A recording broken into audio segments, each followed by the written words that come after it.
Bismillahirrahmanirrahim. Assalamualaikum warahmatullahi wabarakatuh. Alhamdulillahi rabbil alamin. Allahumma fasalli wa sallim ala sayyidina wa nabiyyina wa maulana Muhammadin wa ala alihi wa ashabihi wa azwajihi wa dhurriyyatihi wa man tabi'ahum bi ihsanin ila yaumiddin, amma ba'du. Kembali kita melanjutkan pembahasan kitab Qisasul Anbiya yang dikarang oleh Al-Imam Ibnu Katsir. Dan kita sudah sampai di kisah Nabi Allah Musa alaihi salatu wassalam, yang mana beliau berada di daerah Madian bersama Nabi Allah Shu'aib alaihi salatu wassalam, dan Nabi Allah Musa alaihi salatu wassalam menikah dengan anaknya Nabi Allah Shu'aib alaihi salatu wassalam dengan perjanjian menjadi pengembala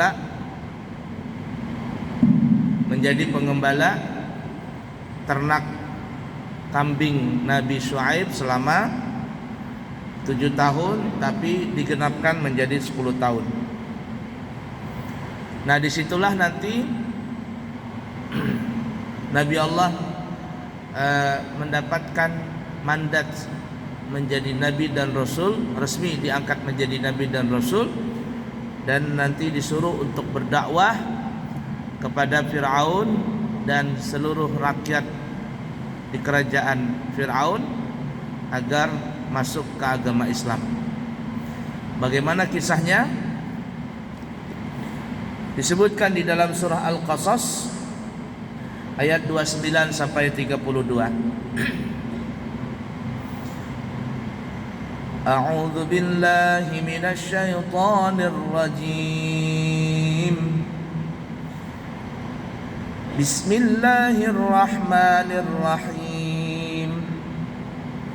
Falamma qada Musa al-ajala wa sara bi ahlihi anasa min janibi at-turi nara faqala li ahlihim kuthu inni anastu naran la'alli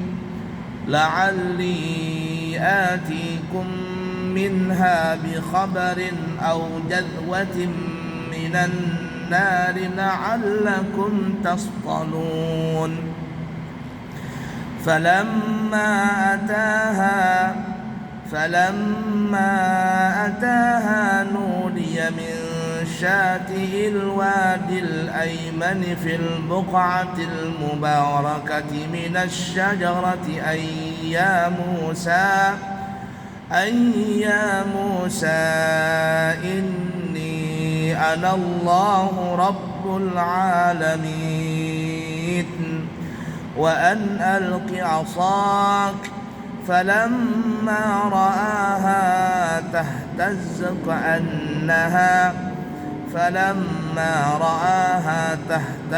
كأنها جان ولا مدبرا ولم يعقب يا موسى أقبل ولا تخف إنك من الآمنين أسلك يدك في جيبك تخرج بيضاء من غير سوء واضمم إليك جناحك من الرهب فذلك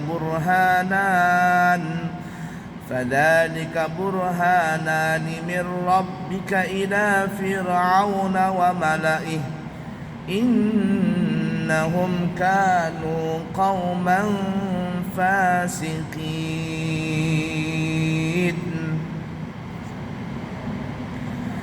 Maka ketika Nabi Allah Musa telah menyelesaikan waktu yang ditentukan dan dia berangkat dengan keluarganya, jadi dengan istrinya, dilihatnya api di lereng gunung ia berkata kepada keluarganya, "Tunggulah di sini, sesungguhnya aku melihat api. Mudah-mudahan aku dapat membawa suatu berita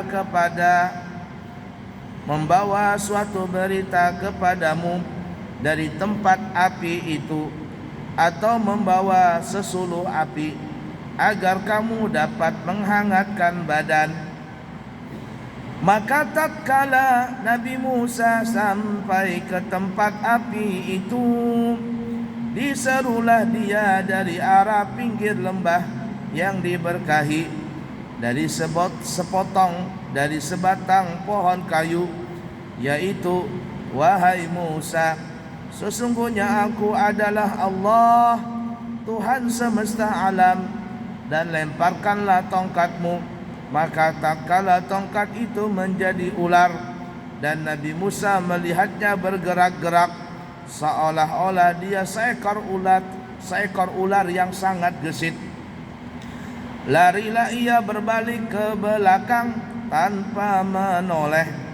Kemudian Musa diseru, "Wahai Musa, datanglah kepadaku dan janganlah kamu takut.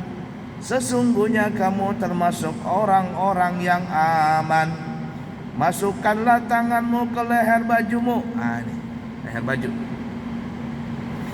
"Niscaya ia keluar putih, tidak bercacat, bukan karena penyakit.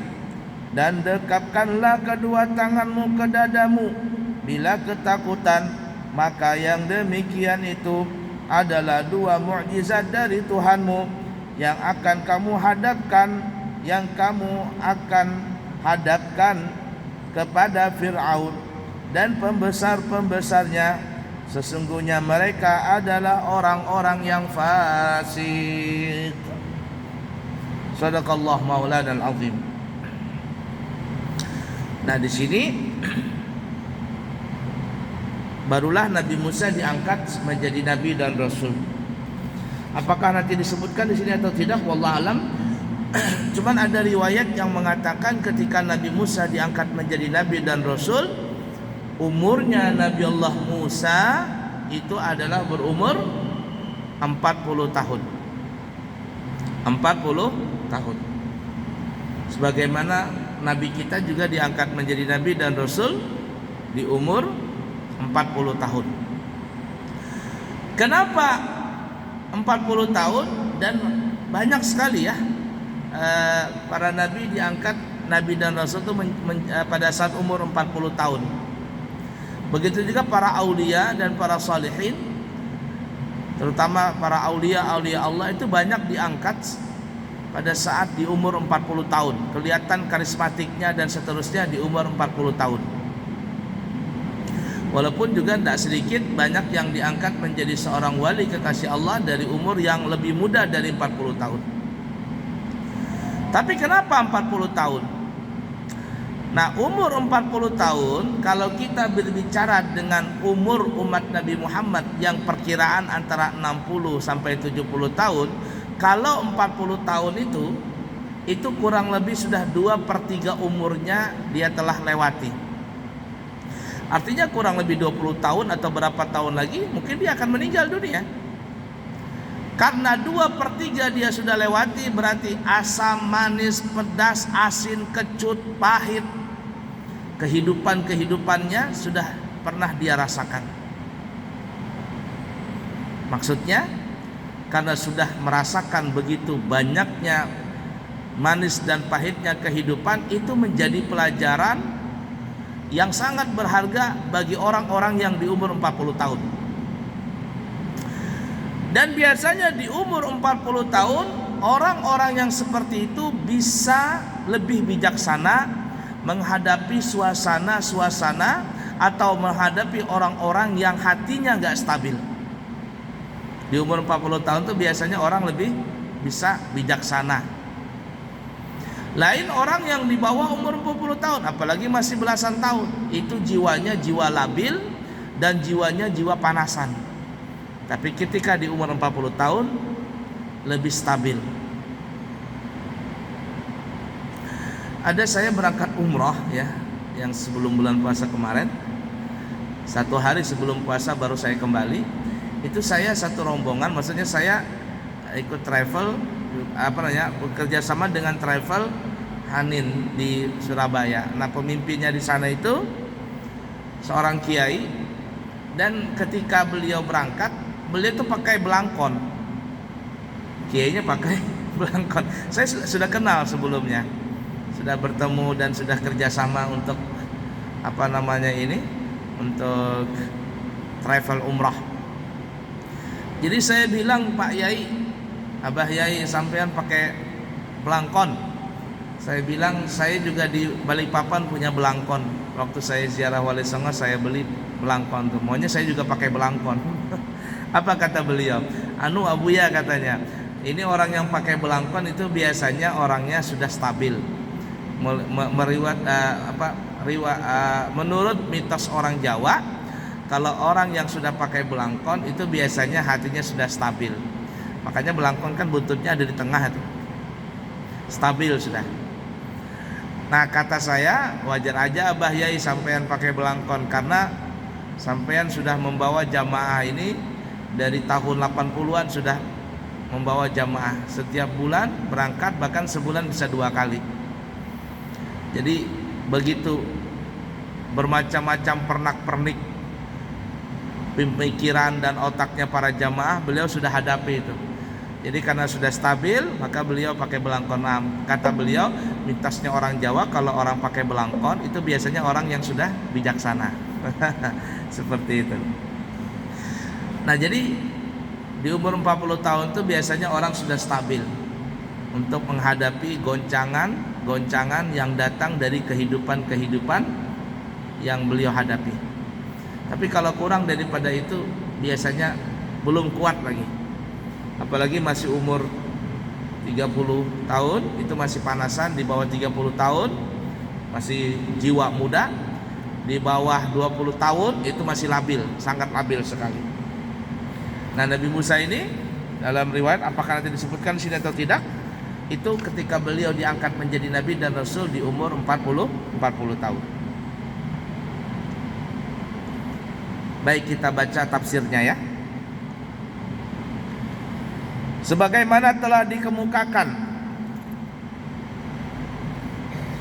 sebelumnya bahwa Nabi Musa alaihi salatu wassalam memenuhi batas waktu yang ditentukan dengan lengkap dan sempurna. Berapa tahun kemarin? 10 tahun. Beliau berkhidmah menjadi pengembala kambing-kambingnya Nabi Syuaib, dan atas jasanya tadi maka Nabi Musa menikah dengan putrinya Nabi Syuaib. Hal ini didasarkan dari firman Allah tadi yang kita sebutkan. Maka ketika Musa telah menyelesaikan waktu yang telah ditentukan, falamma qadha Musal ajala, yaitu 10 tahun tadi. Dari Imam Mujahid bahwa Nabi Musa alaihissalatu wassalam memenuhi batas waktu yang ditentukan selama 10 tahun dan 10 tahun berikutnya. Jadi 20 tahun. Menurut Imam Mujahid 10 tahun pertama, kemudian 10 tahun yang kedua. Nah, setelah itu maka Nabi Musa berangkat dengan keluarganya. Maksudnya keluarga dari pihak mertuanya, yakni istri dan lain sebagainya. Sebagaimana yang disebutkan oleh beberapa ahli tafsir dan yang lainnya, bahwa ia merasa sangat rindu kepada keluarganya. Kemudian ia pergi pada keluarganya yang berada di Mesir dalam keadaan takut. Selama menempuh perjalanan bersama keluarga dan anak-anaknya Nabi Musa memanfaatkan kambing-kambing yang dibawanya. Para ahli tafsir mengatakan bahwa pada suatu malam yang gelap gulita, Nabi Musa bersama keluarganya sampai di suatu tempat. Jadi sudah genap 10 tahun ya. Kemudian ditambah lagi 10 tahun. Kemudian Nabi Musa izin kepada Nabi Syuaib untuk kembali ke Mesir. Di dalam perjalanan di malam hari, nah disitulah Nabi Musa melihat tanda-tanda yang kita akan sebutkan nanti. Nabi Musa bersama keluarganya sampai di satu tempat, sedang ia tidak mengetahui jalan. Ia berusaha membuat penerangan, tetapi tidak ada api yang dapat dinyalakan. Sementara kegelapan semakin pekat, hawa dingin pun bertambah sangat menyengat. Dalam perjalanan padang pasir, musim dingin, harinya gelap, gak ada api untuk menerangi perjalanan. Gimana ini? Pada saat itu Nabi Musa melihat dari kejauhan ada setitik api yang menyala di lereng bukit Tur. Nah, ini yang Tur Sina. Ya, gunung Tur Sina. Gunung Sinai. Wattini wazaitun wa turi sinin wa hadzal baladil amin. Demi buah tin, demi buah zaitun, dan demi gunung Tur Sinai, yakni gunung Sinai. Tur itu bahasa kitanya gunung Sinai. Tur Sina, gunung Sinai. Wa hadzal baladil amin, dan demi kota yang aman ini, yaitu kota Makkah. Nah, jadi gunung Sinai. Dan dikatakan bahwa gunung Tur ini adalah salah satu gunung yang dijanjikan masuk surga. Ada dua yang dipastikan gunung di dunia ini masuk surga. Yang pertama gunung Gunung Uhud yang ada di kota Madinah. Dinamakan Uhud karena dia tersendiri daripada gunung-gunung yang lain. Kalau gunung yang lain saling menyambung, tapi gunung Uhud dinamakan Uhud karena dia menyendiri daripada yang lain. Karena dia menyendiri, maka dinamakan Gunung Uhud, dan Gunung Uhud adalah gunung yang paling terbesar di kota Madinah. Kota Madinah. Gunung Uhud masuk surga. Dalam hadis Muslim, Uhud yuhibbuna wa nuhibbu. Kata Nabi, Gunung Uhud ini dia cinta kepada kita dan kita cinta kepada dia. Dengan cintanya Gunung Uhud kepada Nabi dan Nabi cinta kepada Gunung Uhud, maka Gunung Uhud dimasukkan ke dalam surga. Yang kedua Gunung Sinai. Dan di malam Isra Mi'raj, Nabi pun turun di Gunung Sinai. Diperintahkan oleh Jibril untuk turun dan melaksanakan salat 2 rakaat di Gunung Sinai itu. Dan Gunung Sinai ini adalah saksi bisu, tempat munajatnya Nabi Musa dan tempat dibaiatnya Nabi Musa menjadi Nabi dan Rasul. Di situ tuh. Gunung Uhud dan Gunung Sinai masuk surga. Tapi tidak menutup kemungkinan kalau Allah berkehendak bisa saja Allah tambahkan gunung-gunung yang di dunia ini yang punya sejarah historis kenabian dengan para nabi, terutama nabi kita. Bisa saja Allah tambahkan masuk surga. Tidak menutup kemungkinan Jabal Rahmah yang ada di Arafah, sebentar lagi para jamaah haji sampai ke sana. Bisa saja Allah masukkan ke surga. Tidak menutup kemungkinan Jabal Nur, Gua Hira, tempat Nabi juga mendapatkan wahyu pertama kali, dan disitulah Nabi diangkat menjadi Nabi Rasul. Tidak menutup kemungkinan masuk surga. Bisa juga Jabal Sur, yang tempat saksi bisu, itu persembunyian Nabi ketika Nabi dikejar oleh orang-orang Quraisy ingin dibunuh sebelum Nabi berhijrah ke kota Madinah. Bisa saja Jabal Nur, Jabal Rahmah, Jabal Sur, bisa saja Allah masukkan. Tapi yang pasti yang kata ulama ada 2 gunung, yaitu Gunung Uhud dan Gunung Sinai, Tur Sinai. Tapi gunung-gunung selain yang kita sebutkan tadi, maka tidak ada yang masuk surga. Ketika kiamat hancur, ya hancurlah. Termasuk Gunung Sari, Gunung Malang, Gunung Tembak, Gunung Binjai, gunung apa lagi di Balikpapan ini. Banyak gunung di Balikpapan. Kalau kiamat hancur, ya hancurlah sudah. Dan tidak ada yang masuk surga. Tapi mudah-mudahan penduduknya semuanya masuk surga, insya Allah. Dan Nabi Musa, kita kembali, melihat ada api, secercah api di Gunung Sinai tadi, yaitu sebuah gunung yang posisinya di barat sebelah kanannya. Lalu Nabi Musa berkata kepada istrinya, "Tunggulah engkau di sini, wahai istriku, sesungguhnya aku melihat api." Seakan-akan hanya Nabi Musa yang melihat api tersebut, sementara yang lain tidak. Wallahu alam. Dalam riwayat ini, pendapat ini, yang melihat api itu cuma Nabi Musa. Istrinya dan anak-anaknya yang lain yang ikut rombongan dengan Nabi Musa, gak ada yang lihat. Aneh juga. Karena api itu merupakan nur, cahaya hakikat, sehingga tidak benar bila setiap orang dapat melihatnya. Itu satu rahasia dari Allah. Mudah-mudahan aku dapat membawa suatu berita kepadamu dari tempat api itu. Maksudnya mudah-mudahan aku memperoleh jalan dari api tersebut, atau membawa sesuluh api agar kamu dapat menghangatkan badan. Kata Nabi Musa, atau nanti aku bawa api itu ke sini supaya tidak kedinginan kita malam hari ini. Hal itu menunjukkan bahwa mereka tersesat jalan pada malam yang dingin lagi sangat gelap itu, sebagaimana disebutkan dalam surah Thaha ayat 9 dan 10. Wa hal ataka hadithu Musa idh ra'a nara faqala li ahlihim kuthu inni anastu nara la'alli atikum minha biqabasin aw ajidu 'alan nari huda. Apakah telah sampai kepadamu wahai Nabi Muhammad kisah Nabi Musa ketika Nabi Musa melihat api, lalu berkatalah ia kepada keluarganya, tinggallah engkau di sini, sesungguhnya aku melihat api, mudah-mudahan aku dapat membawa sedikit daripadanya kepadamu, atau aku akan mendapatkan petunjuk daripada api tersebut. Hal itu menunjukkan keduanya sangat gelap. Jadi dari dua ayat ini yang ceritanya mirip-mirip, intinya malam hari itu gelap dan dingin. Bisa jadi musim dingin. Karena kondisi seperti itu sehingga mereka di malam hari tersesat, yakni Nabi Musa dan keluarganya.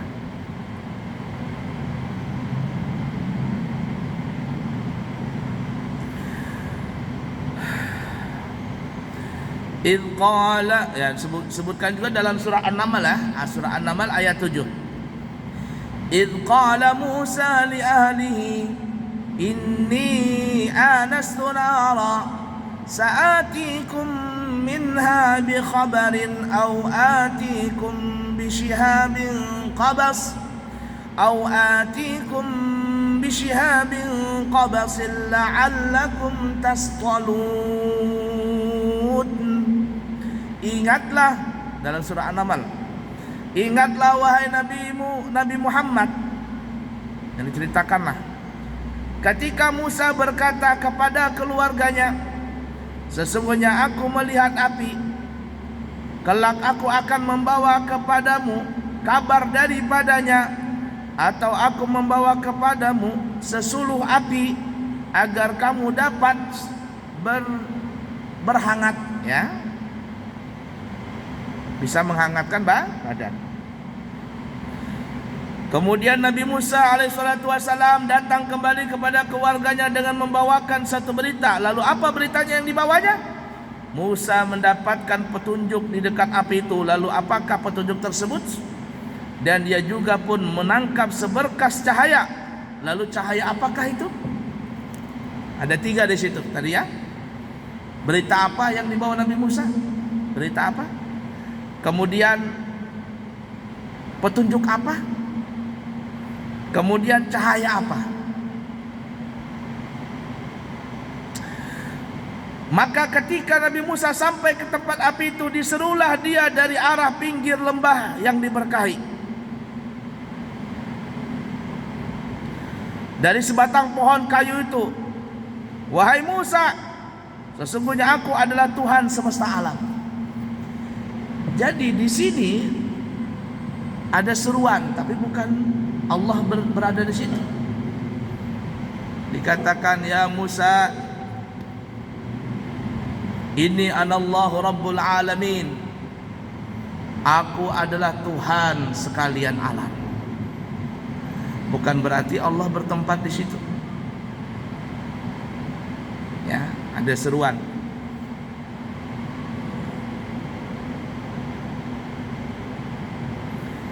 Nah, disebutkan dalam surah An-Naml, falamma ja'aha nudiya amburika man fin nari wa man haulaha wa subhanallahi rabbil alamin.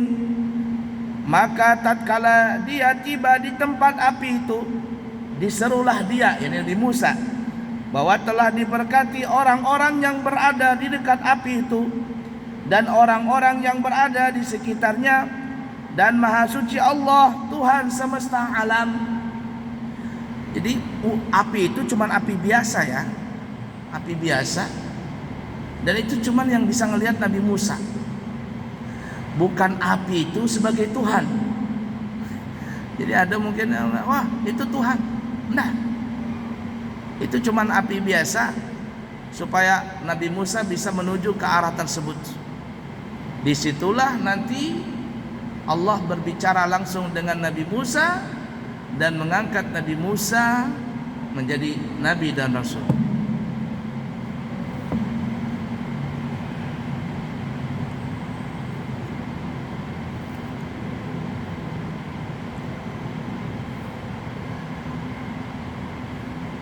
Maksudnya Maha Suci Allah yang berbuat sesuatu yang Ia kehendaki dan memutuskan sesuatu menurut kehendaknya Allah. Wahai Musa, sesungguhnya aku adalah Allah yang Maha Perkasa lagi Maha Bijaksana.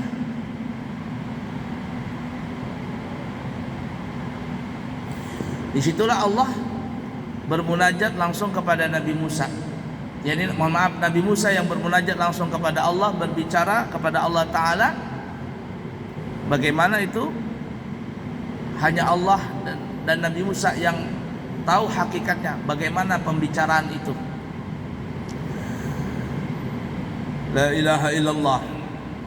Dan ini juga dalil membantah daripada pemahaman orang-orang Salafi yang mereka mengatakan Allah ada di atas langit. Kalau Allah berada di atas langit, bagaimana dengan kisah Nabi Musa ini? Nabi Musa bermunajat dengan Allah di Gunung Sinai. Apakah Allah berada di Gunung Sinai? Maha suci Allah. Allah tidak berhajat dengan tempat apapun juga. Allah tidak berhajat dengan tempat apapun juga. Jadi Allah tidak di langit, Allah tidak di Gunung Sinai, Allah Subhanahu wa Ta'ala tidak di Ka'bah dan sebagainya. Kita pernah membahas masalah ini. Allah tidak berhajat dengan tempat. Karena kalau seandainya orang Salafi mengatakan Allah di atas aras, bagaimana dengan kisah Nabi Musa ini? Allah di Gunung Sinai. Bukan itu jawabannya, bukan itu maksudnya, bukan seperti itu Allah bertempat. Tapi Allah tidak berhajat dengan tempat. Namun yang Nabi kita bertemu di langit itu langit bukan tempatnya Allah, tapi itu tempatnya Nabi Muhammad. Allah bukan berada di Gunung Sinai, tapi Gunung Sinai itu tempatnya Nabi Musa. Ka'bah bukan tempatnya Allah, tapi Ka'bah itu adalah tempat kita untuk bermunajat kepada Allah. Bukan tempatnya Allah, tapi tempatnya kita. Langit tempatnya Nabi Muhammad ketika bertemu dengan Allah. Gunung Sinai tempatnya Nabi Musa ketika bermunajat kepada Allah. Kita yang ada di Indonesia ini khususnya, di Balikpapan lebih khusus lagi, tempat kita adalah di masjid kalau kita ingin bertemu dengan Allah Ta'ala. Di Ka'bah itu lebih utama lagi. Bukan Allah di situ, tapi tempat kita untuk bermunajat kepada Allah. Laisa kamitslihi syai'un wa huwas samiul basir. Allah tidak menyerupai dengan makhluk apapun juga. Kalau seandainya Allah bertempat, maka berarti Allah punya hajat. Ketika Allah punya hajat, masih berpegang dengan tempat, berarti samalah dengan makhluk yang punya tempat dan lain sebagainya, dan itu mustahil bagi Allah Subhanahu wa Ta'ala. Baik para jamaah sekalian, mungkin seperti itu dulu. Nanti kita akan sambung lagi kesempatan yang berikutnya. Pesantren kami Al-Islam Nur Anwar menerima santri baru ajaran 2003-2004 tingkat SD, SMP dan SMA, ula, ustadz dan mulia. Kemudian juga kami insyaallah nanti akan berangkat umrah membawa jamaah di bulan Agustus, kemudian juga bulan-bulan berikutnya. Siapa tahu ada jamaah yang kepingin berangkat umrah bersama kami 9 hari, harganya 29 juta, 12 hari harganya 32 juta, semuanya sudah include termasuk tiket dari Balikpapan, Surabaya dan sampai ke Saudi PP.